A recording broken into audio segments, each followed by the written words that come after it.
কুষ্টিয়া সদর উপজেলার হরিনারায়ণপুর বাজারে 2টি ও বৃত্তিপাড়া বাজারে একটি ভেজাল গুড় তৈরির কারখানা গড়ে উঠেছে।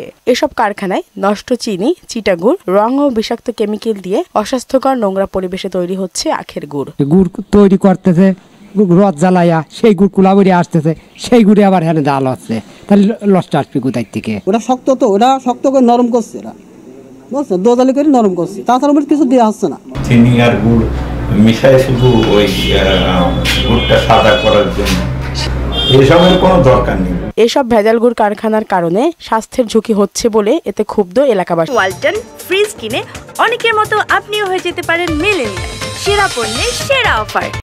গোখাদ্য চিটা গুড় দিয়ে যে গুড় তৈরি করতেছে, আমরা বাজার থেকে যে গুড় নিয়ে যায় ফ্যামিলির লোকজন সহ খাচ্ছে এবং সবাই ফ্যামিলির লোকজন স্বাস্থ্য ঝুঁকিতে পড়তেছে। চিটা গুড় দিয়ে আর কিছু মেডিসিন দিয়ে এরা কুসুরের গুড় তৈরি করে এই গুড়টা বাজারে ছাড়ে। বিষাক্ত ভেজাল গুড় মানবদেহের জন্য মারাত্মক ক্ষতিকর বলে জানালেন এই চিকিৎসক। বিভিন্ন রাসায়নিক পদার্থ মিশিয়ে এই গুড়গুলো তৈরি করা হচ্ছে, যা মানবদেহের জন্য অত্যন্ত ক্ষতিকর। মানবদেহের বিভিন্ন অঙ্গ প্রত্যঙ্গে এই রাসায়নিক পদার্থগুলো ক্ষতিকর দীর্ঘমেয়াদে ব্যবহারের কারণে ক্ষতি হয়ে থাকে।